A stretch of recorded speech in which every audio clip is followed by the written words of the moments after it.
Olá, pessoal, sejam bem-vindos. Espero que estejam bem. O meu nome é Vitor. Meu nome é Yasmin. A gente faz parte do projeto MEGA, o projeto de extensão em medicina de grandes animais, e nós criamos o MegaCast com a proposta de compartilhar de forma leve e forma espontânea as vivências que aproximam a teoria acadêmica e a prática do campo e promover uma visão mais integrada da medicina veterinária. E o nosso intuito aqui vai ser discutir temas como formação profissional, experiências universitárias, desafio da rotina e oportunidades que o mercado oferta. E tudo isso por meio de uma conversa muito acessível e pensada para os estudantes, profissionais da área, produtores rurais e também para quem ainda não tem formação na área, mas se interessa pelo assunto. E hoje, no episódio de hoje, nosso primeiro episódio, nós temos a honra de receber a Yara Mâncio, médica veterinária formada pela UFPR aqui no setor Palotina, e atualmente ela mestranda lá na Universidade da Geórgia, nos Estados Unidos. E a gente vai conversar um pouquinho sobre a trajetória dela, os desafios que ela enfrentou durante todo esse trajeto até chegar onde ela está, e algumas reflexões sobre o papel de médico veterinário nesse setor tão relevante aí. Bom, Yara, gostaria que você se apresentasse para a gente. É um prazer receber você. Pessoal, muito obrigada pelo convite. Bom, como já foi dito, meu nome é Yara Mâncio, tenho 26 anos, sou natural de Patos de Minas, Minas Gerais, me formei na UFPR, Palotina, sou filha de produtor rural, com muito orgulho. Hoje eu estou aqui nos Estados Unidos fazendo meu mestrado e eu estou aqui para compartilhar um pouco da minha história sobre como que foi até chegar aqui. Bom, a gente queria já começar pelo início da sua trajetória, como por que a escolha da medicina veterinária e como foi, assim, essa escolha, se foi muito natural, já sabia desde sempre, como é que aconteceu? Bom, foi completamente natural, assim, foi inerente à minha existência, eu acho. Como eu falei, eu sou filha de produtor rural, então desde que eu nasci eu estou presente no meio, vendo meu pai, acompanhando, ajudando ele. Então a escolha da medicina veterinária ela veio muito cedo. Na verdade, sendo sincera, quando eu era pequena eu não entendia direito o que que era medicina veterinária, o que que era zootecnia, então eu tinha essa dúvida, mas depois que eu fui crescendo, ficou muito claro para mim que meu destino era ser veterinária. E tudo que eu fiz na minha vida foi focado em gado de leite para chegar até aqui, onde eu estou agora. Então, a medicina veterinária foi uma coisa muito natural para mim, tanto por ver os profissionais que acompanhavam a nossa propriedade lá em Minas e me apaixonar pela profissão. Não, que legal. E, tipo, nesse meio tempo aí, durante a faculdade, apesar de você sempre saber o que você queria, teve algum momento de dúvida ou reviravolta aí, que você pensou, refletiu, alguma ação assim que você falou, bom, será? Ou sempre foi certeira nisso? Bom, durante a faculdade, apesar de eu ter entrado já com foco em gado de leite, eu confesso que teve um momento que eu fui meio que focando ali em equinos, principalmente quando eu fiz o meu plantão no HV. A gente atendia muitos cavalos e eu gosto muito de cavalo, sou apaixonada, então aquela rotina foi me cativando. Mas depois eu fui percebendo que o meu lugar, onde eu me sinto confortável é trabalhando com vaca mesmo. É, então, quase mudei de área, mas não mudei. Eu permaneci onde eu acho que eu tenho que estar. Sim, então, você diz assim que o plantão foi uma chave ali que fez você saber o que você queria. Teve mais alguma coisa, algum estágio, uma experiência marcante assim para você? Eu fiz alguns PVAs. Eu fiz meu primeiro PVA em um laboratório clínico no meu terceiro semestre. Depois que eu passei ali daquela fase de calor, eu já comecei a focar mais ou menos é, na atividade acadêmica mesmo, aprender um pouco mais.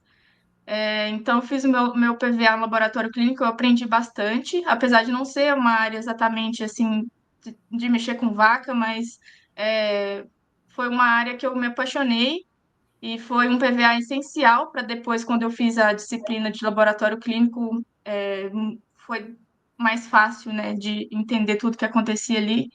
Então, o PVA foi muito importante. E depois, mais tarde, em 2019, eu fiz o meu PVA no laboratório de doenças parasitárias, que eu adorava também, fiquei um tempo lá. E nesse laboratório de doenças parasitárias eu já entrava mais em contato com bezerros, com vaca, até porque foi mais ou menos no mesmo tempo que eu fiz o projeto Gado de Leite, que na época eu não sei se ainda é, mas na época era do professor Rochadelli. Então eu fiz o projeto Gado de Leite e, e eu tentei juntar as duas coisas ali, o projeto Gado de Leite com o meu PVA. Eu perguntei para o professor Nelson, que era o orientador do PVA, né, se eu podia coletar algumas amostras lá das bezerras do projeto Gado de Leite para levar para o laboratório. E ele disse que sim, então toda semana que eu ia para a fazenda, eu coletava essas fezes e chegando no laboratório, eu analisava para Giardia e Cryptosporidium. Era para a gente ter montado alguma coisa para fazer um pôster, algum resumo, infelizmente não deu certo, mas valeu a experiência de estar ali juntando a atividade prática com a teórica na faculdade, né? Sim, muito legal. E assim, você com todos esses projetos aí, e, enfim, PVA e mais a rotina da faculdade, como que você lidava com tudo isso aí, mais as coisas externas que a gente faz fora da faculdade? Como que era para você lidar com tudo isso, assim? Era uma loucura, eu era uma pessoa muito ativa, fui muito ativa na faculdade, porque apesar de eu fazer todas essas coisas, PVA, projeto, eu fiz também monitoria, dei monitoria, eu fiz também iniciação científica.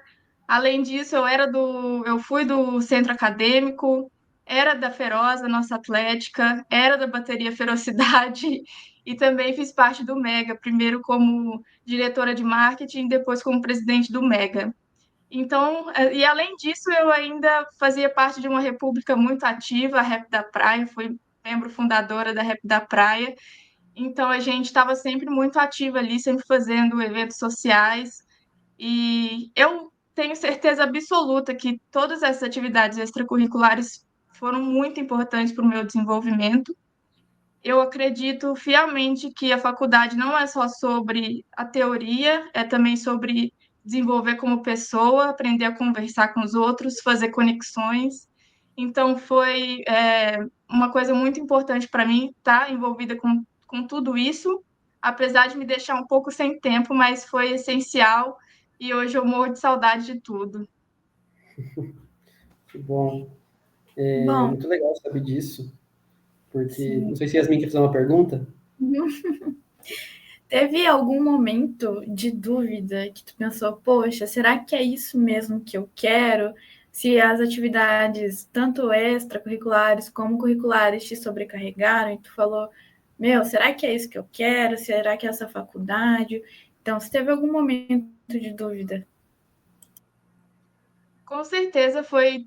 A minha rotina era muito pesada, mas não sei se é a resposta que você esperava, mas eu nunca tive dúvida. Eu sempre soube que era ali que eu tinha que estar. E quanto à faculdade, sendo muito sincera, quando eu entrei lá em 2017, eu tive um pouco de dúvida se era o FPR Palotina mesmo que eu tinha que estar. Explicando um pouco mais, eu passei pelo Enem, eu não fiz o vestibular, porque eu sou de Minas Gerais. Então, eu passei pelo Enem e eu tinha passado, depois com outras chamadas do Enem, eu fui passando em outros lugares também, minha nota daria em outros lugares também. E no início da faculdade eu tive essa dúvida sobre o FPR Palotina, mas de maneira alguma, se eu pudesse voltar no tempo, eu nunca, jamais mudaria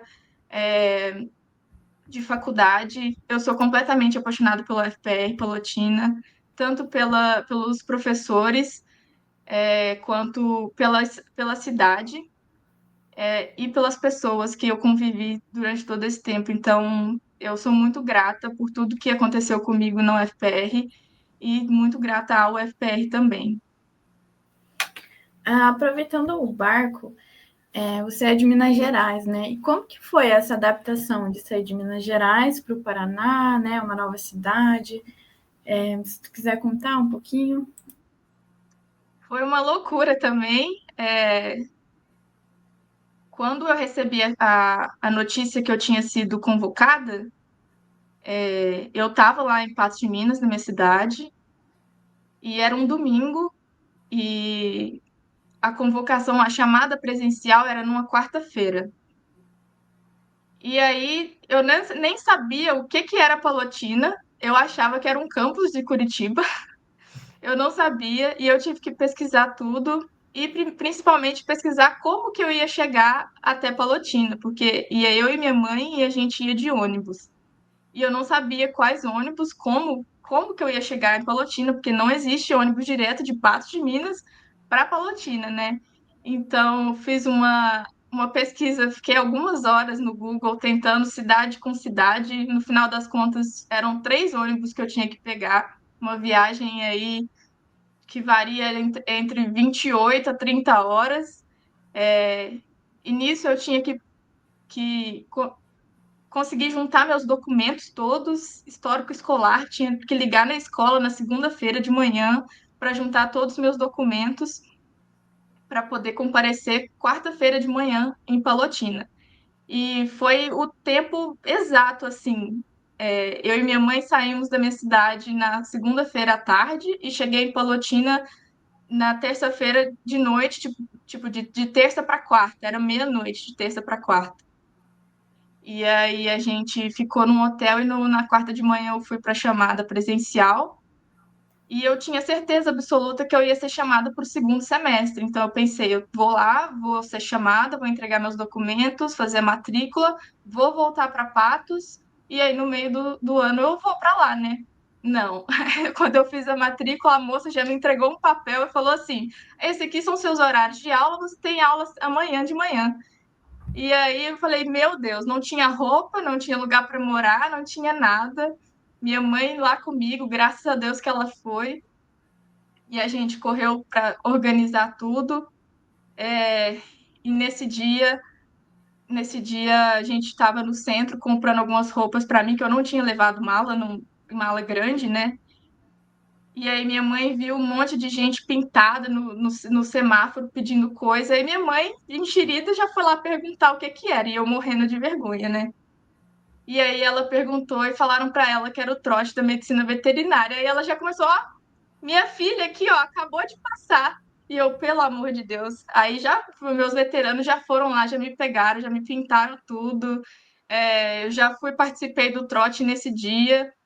E eu digo que foi a melhor coisa que aconteceu comigo, porque foi nesse dia que eu fiz os meus amigos, que foi o grupo de amigos que eu fiquei junto até o final da faculdade, entendeu?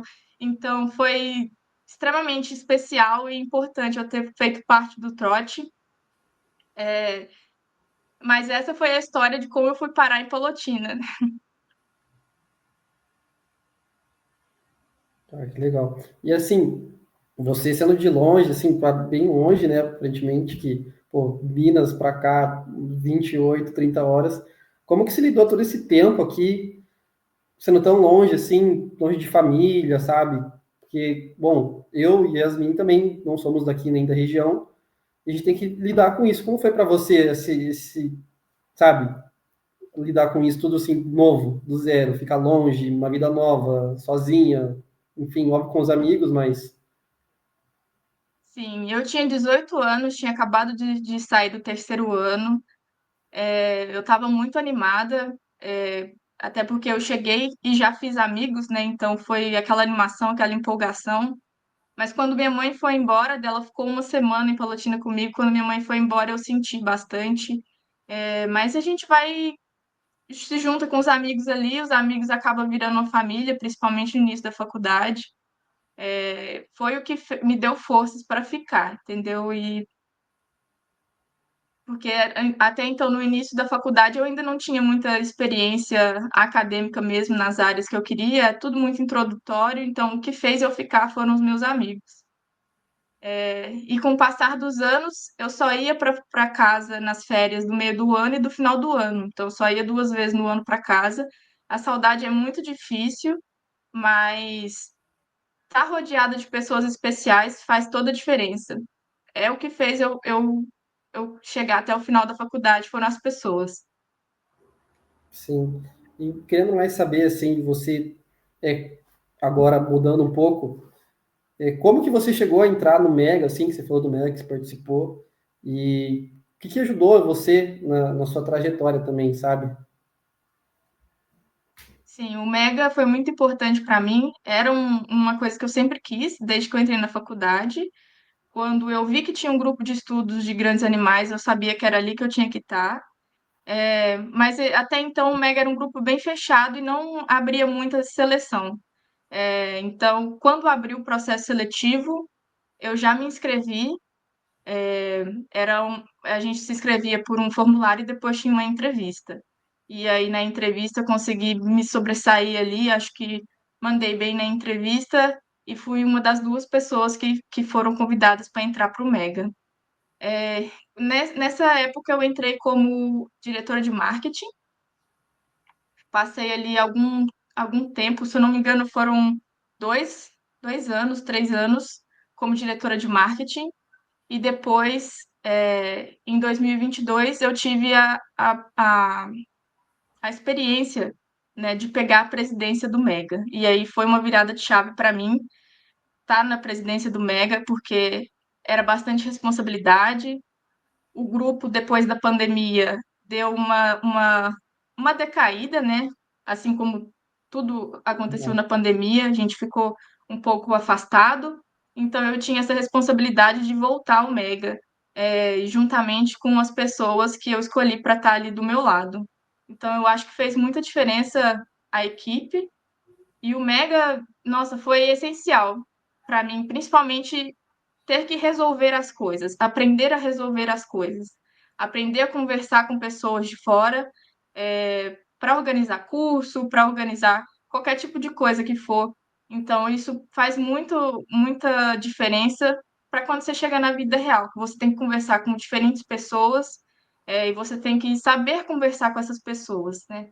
Não é igual você conversar com seus amigos de faculdade, é uma coisa diferente e exige um pouco de profissionalismo. Então, o Mega me ajudou a crescer nesse sentido, sem dúvidas. Eu entendo um pouco também, realmente. É bem claro essa mudança, né? Muito Sim. boa. Bom, e assim, você ficou bastante tempo no Mega, né? Deu o quê? 3, 4 anos? Eu tenho até uma colinha aqui, eu não me lembro muito bem das coisas. Vamos ver. No Mega eu entrei em 2019, fiquei até 2023 ali que eu saí. Sim.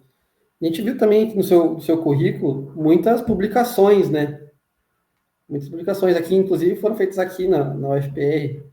E como é que foi assim? Como é que era que você fazia? Se ia atrás, porque você mesmo ia atrás, quem se falou ali, você mesmo ia para o projeto, coletava as amostras e levava para o laboratório. Como que rolou isso aí? Como que aconteceu? Professores, Eu enfim, te sempre ajudaram, amigos, sabe? Eu sempre fui muito proativa nesse sentido. Eu acho que a coisa que todo mundo tem que saber quando entra na faculdade é que você tem que ir atrás das coisas. Você tem que saber o que você quer e você tem que ir atrás das coisas.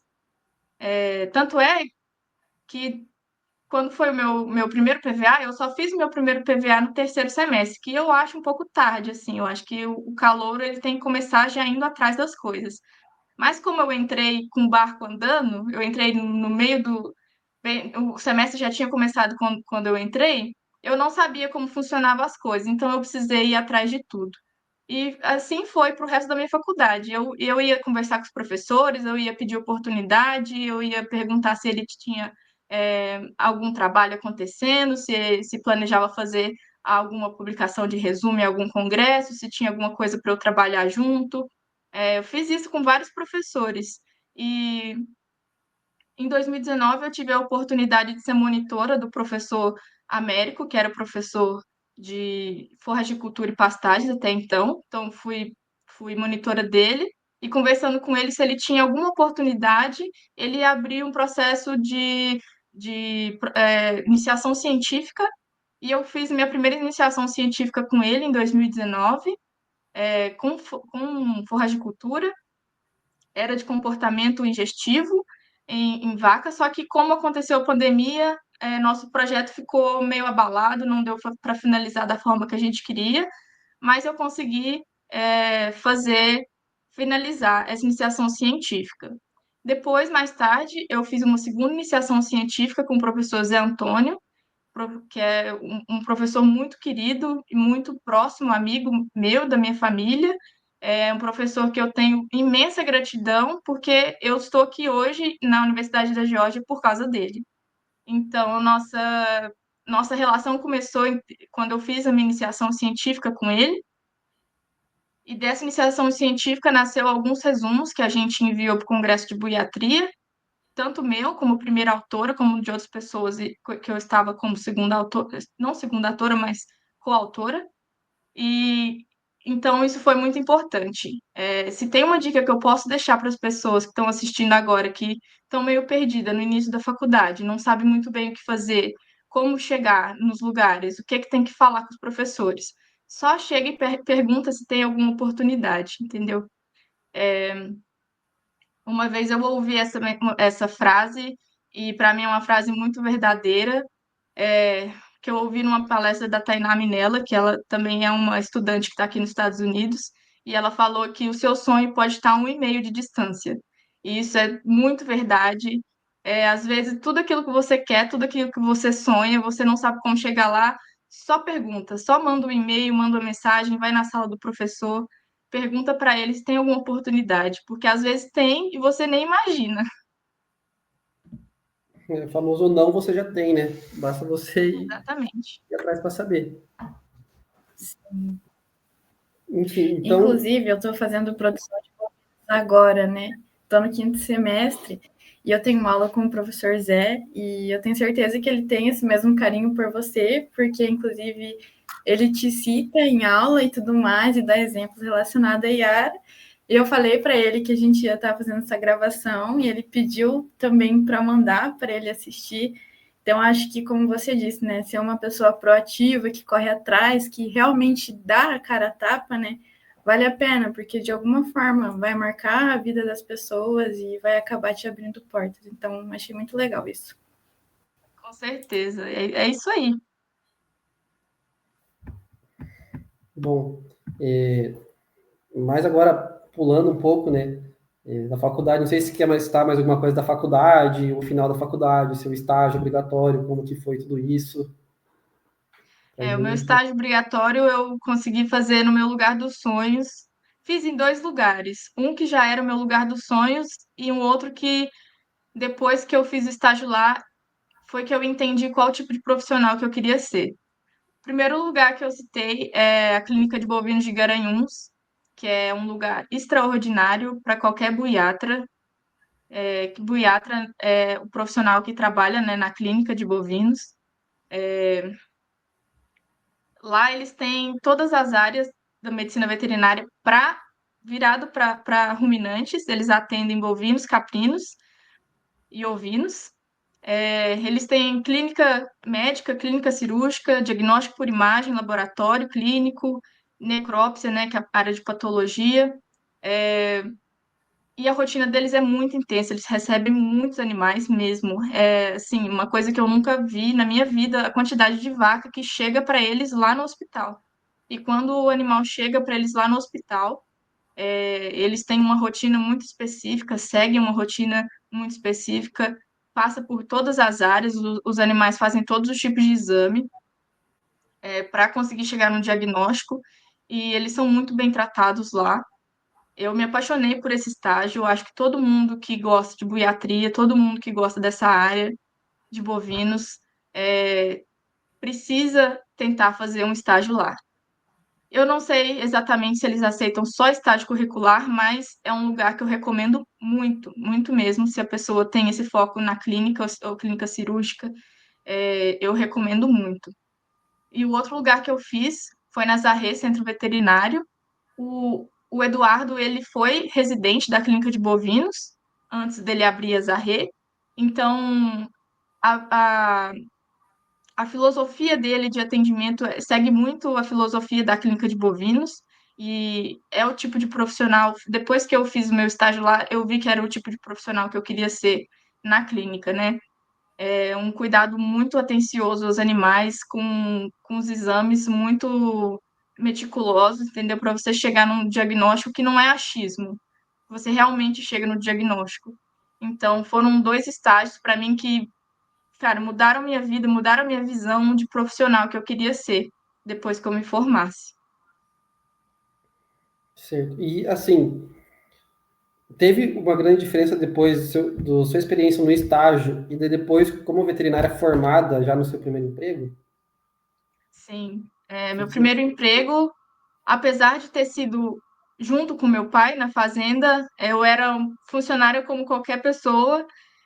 Então eu estava à frente ali da parte sanitária da fazenda. Eu vacinava os animais, tratava os animais. Além disso, eu estava à frente de organizar as tarefas dos funcionários, fazer reuniões com os funcionários também e ficar de olho nos dados zootécnicos da fazenda. E quando eu cheguei lá na fazenda, eu vi que a realidade que você tem numa clínica que é especializada nisso, para quando você chega numa fazenda, é totalmente diferente. Muitas vezes na fazenda, qualquer fazenda que você for atender não vai ter a mesma estrutura, né? Você não vai ter os mesmos recursos, então você tem que se virar com o que você tem ali. Então, fui moldando o tipo de profissional que eu queria ser e o tipo de profissional que eu podia ser naquele momento. É com certeza diferente, mas você tem que ir se adaptando e encontrando recursos para você poder chegar no seu objetivo. E apesar de eu ser apaixonada pelo meu trabalho que eu fazia lá na fazenda, eu só trabalhei 6 meses porque depois eu tive a oportunidade de vir para cá, para a Universidade da Geórgia, para fazer meu estágio. Como que funcionou essa parte, assim, tipo, estou aqui hoje trabalhando, surgiu a oportunidade, você foi atrás, você queria evoluir mais um pouco, você sonhava mais alto, como que foi? Eu sonhava mais alto e eu não queria parar os meus estudos, apesar de estar trabalhando, de ser apaixonada com o que eu trabalhava. Eu sabia que eu queria, que eu podia lançar um voo mais alto em relação aos meus estudos. É mais questão de realização profissional, entendeu? E aí, então, eu fui conversar com o professor Zé Antônio, eu já sabia dessa parceria que ele tinha com o meu orientador aqui atualmente, o Dr. Chatal, aqui na Universidade da Geórgia. Eles trabalharam juntos na Universidade da Flórida, então eles já eram amigos e eu sabia disso, e eu fui perguntar para o professor Zé se ele sabia de alguma oportunidade de fazer um mestrado, ou um estágio, ou alguma coisa aqui nos Estados Unidos. E o professor Zé prontamente me ajudou. Eu acho que foi a resposta mais rápida que eu já tive na minha vida, assim. Foi muito rápida a maneira que ele, que ele me ajudou, entendeu? Acho que ele não pensou 2 vezes assim para me ajudar. Ele foi muito realista comigo. Ele falou: olha, é muito difícil você conseguir um mestrado assim de cara, sem conhecer nenhum professor aqui, sem o professor te conhecer. Então, eu acho que a melhor forma é a gente procurar por um estágio. E assim foi. Eu fiz o meu estágio aqui no ano de 2024. Foram 8 meses de estágio. Então, eu fui atrás mais ou menos em novembro de 2023, dezembro de 2023. E em março de 2024 eu estava vindo para cá, para ficar 8 meses. E, assim, essa parte, assim, como é que foi a adaptação ao inglês, a adaptação a um país novo, uma cultura nova, uma faculdade totalmente diferente? Me conta mais um pouco disso aí. Para chegar aqui, eu achava que eu falava inglês, né? Quando eu cheguei aqui no aeroporto, meu Deus, eu vi que eu não falava inglês nenhum. Mas, brincadeiras à parte, eu sou privilegiada, porque quando eu era mais nova, eu fiz curso de inglês, então eu já tinha um inglês bom ali, não vou mentir, é, mas totalmente diferente do nível do que o meu inglês está hoje, por exemplo, porque eu já estou aqui há bastante tempo e tudo que eu faço aqui é em inglês, então a gente realmente melhora o inglês. É, vou dizer para você que não é um impeditivo você não falar inglês fluentemente, você não precisa falar inglês fluentemente para vir para cá. Você precisa entender o básico e saber se comunicar o básico. De resto, você vai melhorando. Eu tenho o exemplo da outra menina que fez o estágio aqui comigo, que se tornou uma grande amiga também. Quando ela chegou, o inglês dela não era fluente, ela tinha algumas dificuldades, e para o final do estágio ela já estava falando e entendendo tranquilamente. Então a gente melhora muito essa questão do inglês aqui, enfrentando os desafios do dia a dia, né? Não é fácil, mas a gente consegue. E adaptação difícil, não é fácil. Eu achava que eu era muito acostumada a ficar longe da minha família porque eu fiz faculdade longe, mas estar em outro país é totalmente diferente, totalmente diferente. E saber que você. Eu acho que o mais que pegava para mim é saber que eu não podia ir a qualquer momento. Porque se eu estivesse em Palotina, se acontecesse alguma coisa, eu ia demorar para chegar, mas eu podia ir. E estando aqui, é saber que eu não posso ir em qualquer momento, isso pega um pouco, não vou mentir, não, mas a gente se adapta a tudo. E tem uma comunidade de brasileiros aqui bem grande, aqui na minha cidade, né, em Athens. Isso, como eu disse, da mesma forma que eu fiquei em Palotine por causa das pessoas, hoje eu estou aqui também por causa do meu sonho, por causa das vacas e por causa dos brasileiros que eu fiz amizade aqui. Sim, e sobre a faculdade, assim, chegar, qual foi sua primeira visão, assim, de tudo? A diferença, tipo, querendo ou não, acho que existe, você compara, né, um pouco do que você viveu no Brasil com a estrutura, a vivência daí. A faculdade é linda, o campus é enorme, é praticamente a cidade inteira, assim. O campus ele é espalhado pela cidade, a cidade meio que se encontra com, passa dentro do campus. Então é uma estrutura absurda de transporte, de refeitório, de tudo, dos alojamentos dos estudantes também. É muito legal e é muito estudante. Por exemplo, agora a gente está no verão aqui, que é as férias de verão deles. A cidade fica vazia, porque é, não tenho esses dados exatos, mas ouvi outro dia que era cerca de 50 mil alunos da UGA, né, que é a Universidade da Geórgia, que estudam aqui. E boa parte desses alunos no verão não estão aqui. Então a cidade está deserta agora, por exemplo, mas a estrutura é outra coisa.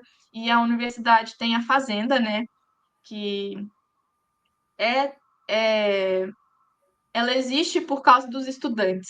Então, são os estudantes que fazem a ordenha, são os estudantes que fazem manejo, e aí a fazenda tem os managers, né? Que são os gerentes que, por exemplo, fazem o trato ou dão as instruções para tratar os animais, que eles cuidam de tudo ali, fazem toda a logística da fazenda e dão as instruções e as ordens para os alunos, mas ordenha, né, mexer com os animais são os alunos. Então, eu acho isso fantástico. E os alunos são pagos por isso. Eles são estudantes empregados. Então, eles trabalham por hora. Eu acho muito interessante.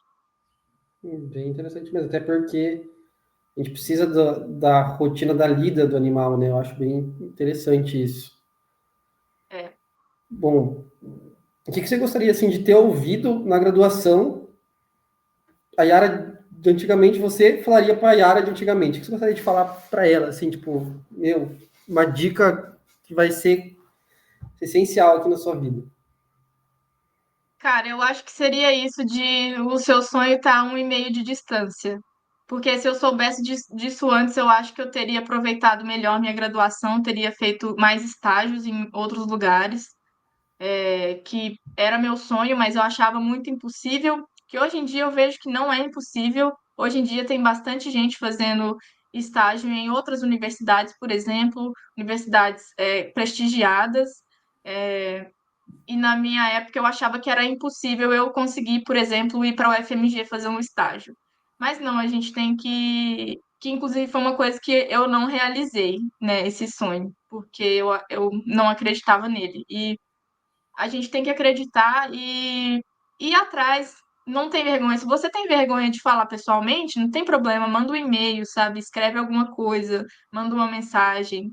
Eu tenho certeza que os professores estão acostumados a receber esse tipo de e-mail todo dia, então você não vai ser a primeira, você não vai ser a que está fazendo um negócio ali diferente, estranho, não se sinta mal por isso. Não tem nada de errado em correr atrás do que você quer.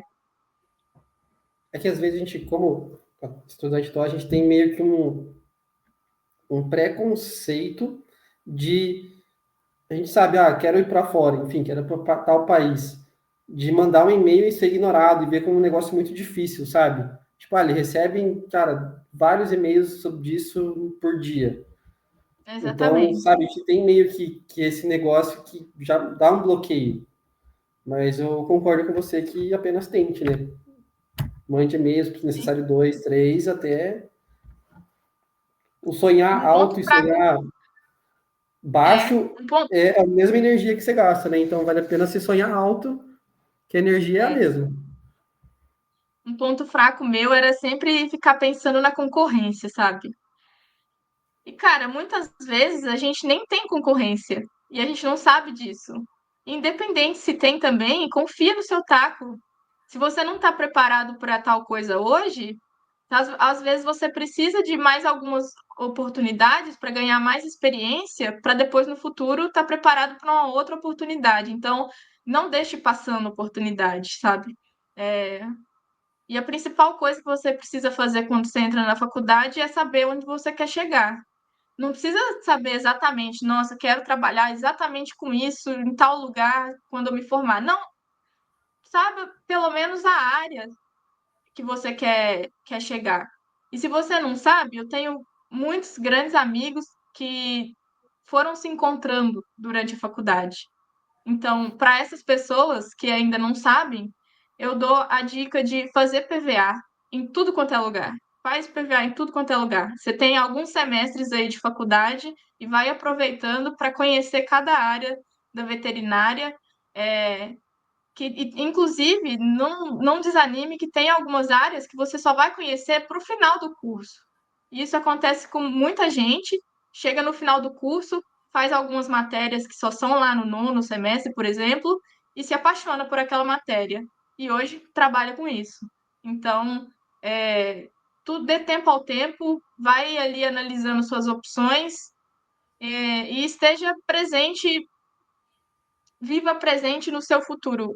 O que eu quero dizer é, tipo assim, não vai levando com a barriga, sabe?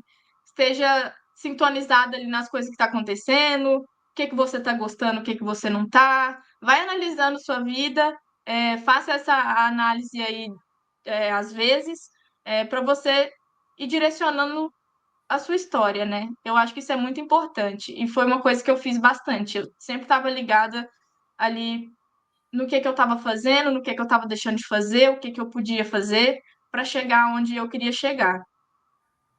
Sim, até que, assim, eu não sei como é o seu mestrado hoje, como que funciona, porque se é a parte de sanidade, se é a parte de nutrição, se é a parte de, realmente da medicina, da boiatria, como que é um pouco disso aí? Porque às vezes você fez, tipo, Então, estágio na boiatria e aí vai para nutrição, enfim, sabe? isso é uma coisa engraçada que aconteceu comigo. Eu me formei totalmente voltada para a clínica. Eu fui trabalhar, comecei a trabalhar totalmente voltada para a clínica. E para mim não tinha outra opção. Para mim era isso que eu queria. Como eu falei, eu sempre tive focada nisso. E eu vim para cá no meu estágio, eu comecei a trabalhar com a produção de uma forma geral. Aqui no meu mestrado, eu trabalho com produção de uma forma geral. E, e agora que eu estou no meu mestrado, eu já não estou tanto mais para a clínica. Eu estou aceitando ali a nutrição na minha vida. Hoje, o meu projeto de mestrado, eu trabalho tanto com o holandês quanto com o Jersey. E com esses dois grupos de animais, eu estou comparando emissão de metano, digestibilidade, produção de leite, composição do leite e também marcadores inflamatórios em diferentes sazonalidades.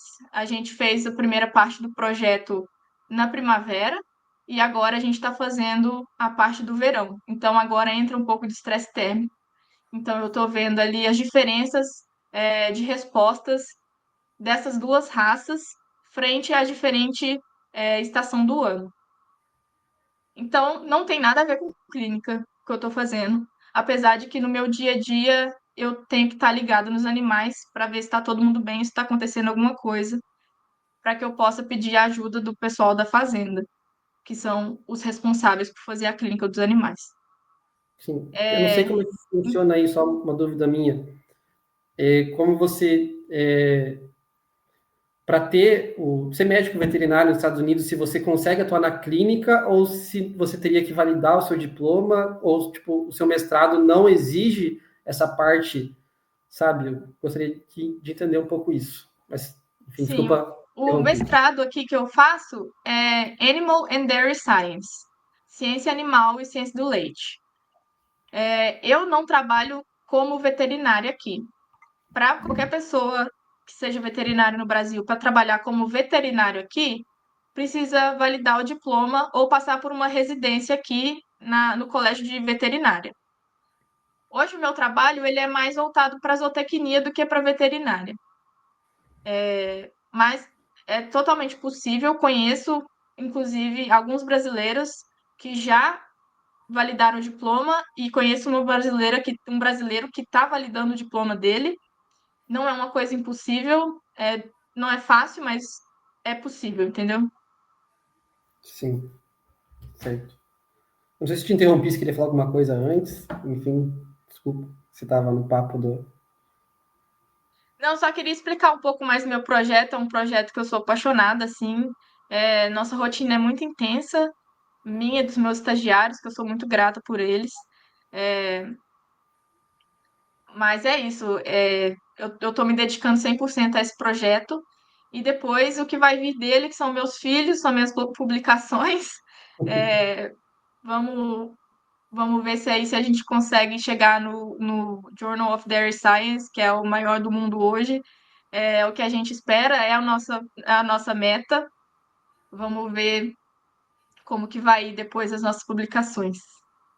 Bom, se vocês quiserem explicar um pouco da sua rotina aí, a gente gostaria de saber também como é que funciona a parte do seu projeto, como é que é, e tudo. A gente gostaria muito de saber. Sim, o meu projeto ele é É, feito na. Desculpa. não, é só para complementar, junto já com a sua resposta, com o número de animais que vocês trabalham, né? Que a gente sabe que aqui na universidade é um número mais limitado, daí se tu quiser incluir isso, para a gente ter noção. Beleza. Então, minha rotina aqui eu busco meus estagiários, mais ou menos, depende do dia, às vezes às 7 às 8 da manhã. A gente vai para a fazenda, que é a fazenda da universidade. Lá a gente trabalha com 26 animais, são 13 holandesas e 13 jerseys. E aí a gente trabalha com elas lá, tudo girando em torno do Green Feed, que é uma máquina que a gente usa para avaliar essa emissão de metano. É uma máquina que os animais visitam voluntariamente, e quando o animal coloca a cabeça lá, através de uma tag que tem na orelha delas, essa vaca é reconhecida e vai cair um drop de pellet, de ração. Enquanto esse animal está comendo a ração, ele está respirando dentro da máquina, e aí por essa respiração é avaliada a emissão de metano, pode ser avaliado também CO2 e oxigênio, a gente usa de metano. Então, essa máquina é chamada Green Feed. Então, o nosso dia gira em torno do Green Feed, a gente tem que encher ele de pellets e puxar alguns animais que às vezes não estão indo sozinhos no Green Feed, a gente tem que levar eles até lá. A gente tem um longo período de treinamento para fazer esses animais aprenderem a comer lá sozinhos. Muitos deles aprendem e comem bastante, isso é muito bom para a gente, que não precisa da gente interferir, né, no, no, no dia a dia ali, normal do animal. A gente também faz algumas coletas, né, durante nossa semana. A gente faz coleta de leite, coleta de sangue, faz coleta de fezes, coleta de líquido ruminal. O que mais? Acho que de coleta é isso. E depois, no final do projeto, eu tenho a minha co-líder, que ela trabalha com a parte de marcadores inflamatórios no sangue. Ela trabalha com com essas análises laboratoriais. Então, o nosso projeto é um projeto intenso, de certa forma, assim, a gente passa o dia inteiro na fazenda, não tem folga, porque as vacas não têm folga também. E a gente faz uma coleta de dados de 5 semanas. Entendi. Legal. Enfim, a sua primeira parte já saiu e já tem resultado, no caso, né? Ainda não, porque a gente vai analisar tudo junto depois. Ah, se eu fazer uma só com todas as estações.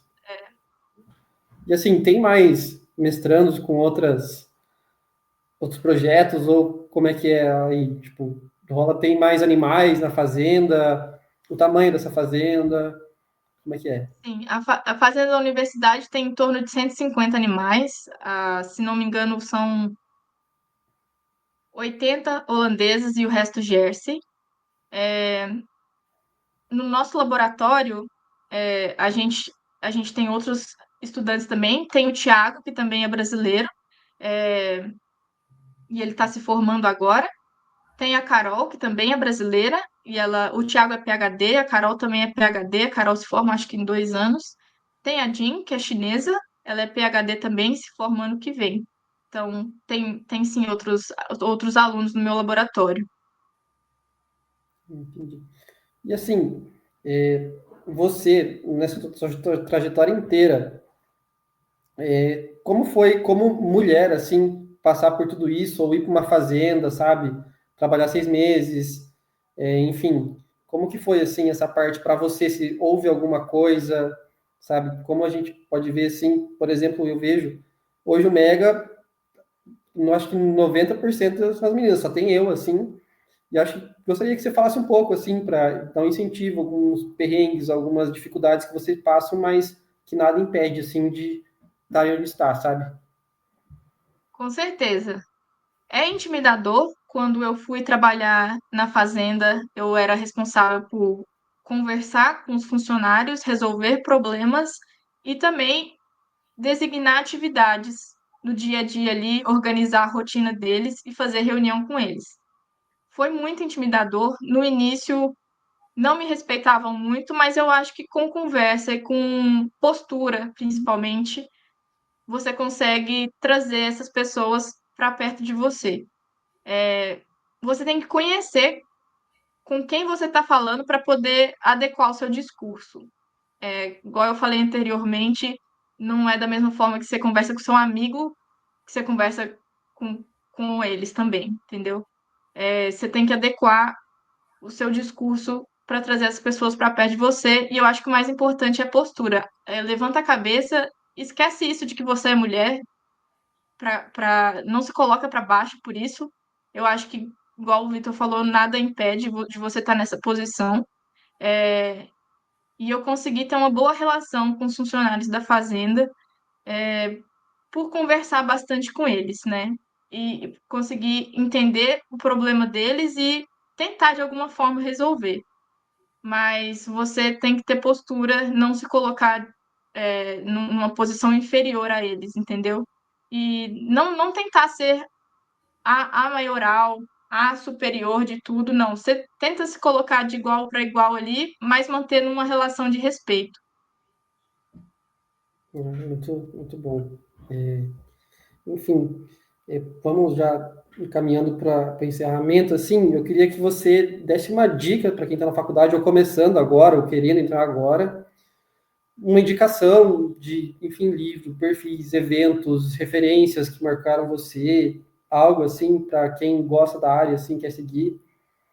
E, enfim, como as Bom, pessoas podem acompanhar também o seu trabalho, né? A sua rotina, enfim. bom, deixa eu pensar aqui. Acho que eu vou falar da minha experiência. Eu sigo bastante grupo de estudo no Instagram, grupos de estudos que têm rotina ativa, como, por exemplo, alguns grupos de estudo da USP. Eu sigo bastante essas páginas no Instagram. Eu recomendo para as pessoas, eu não vou saber citar um específico agora, mas eu recomendo as pessoas a procurar esse tipo de conteúdo, porque muitas vezes eles estão postando conteúdo de pesquisa ali, conteúdo acadêmico, que estão voltados para a rotina prática das fazendas, né? Então, eu acho isso muito interessante. Para acompanhar o meu trabalho, vocês podem me seguir no Instagram, é yarab.amancio. Eu vou tentar ser mais presente ali postando minha rotina. É uma coisa que eu tenho procurado fazer bastante para mostrar um pouco do que eu tenho feito, para mostrar para as pessoas a realidade daqui e que é possível estar aqui também. Não é nada fora da realidade, não. Excelente. Enfim, fico muito grato pela sua participação. Foi muito boa essa conversa, esse bate-papo aí. Foi muito gostoso de saber um pouco de você e da sua trajetória. E a gente queria te agradecer, ainda mais como você fez parte do MEG, faz parte da nossa história. É muito legal para a gente fica muito honrado, muito feliz mesmo, de coração. Bom, espero que tenham gostado desse papo aí, pessoal. E, bom, é isso. Acredito que vocês queiram se despedir. Queria agradecer ao Mega pela oportunidade. Eu estou muito feliz de estar aqui hoje. Para mim é uma grande realização poder estar conversando um pouco sobre a minha história, compartilhar um pouco das coisas que eu fiz. Tendo em vista que eu fui presidente do Mega também, é uma grande realização saber que o Mega hoje tá nesse nível, né? Até fazendo podcast, isso é muito chique, gente. Então, parabéns para essa gestão do Mega, que está fazendo um trabalho excepcional. Mesmo de longe eu acompanho, estou ali no grupo até hoje. Então, queria parabenizar vocês e agradecer pelo convite novamente. A gente agradece. Obrigado. Obrigada pela oportunidade, Yara. Bom, vou encerrar o podcast. Gostaria de agradecer a todos pelas visualizações aí. E, bom, espero vocês no próximo. Até mais.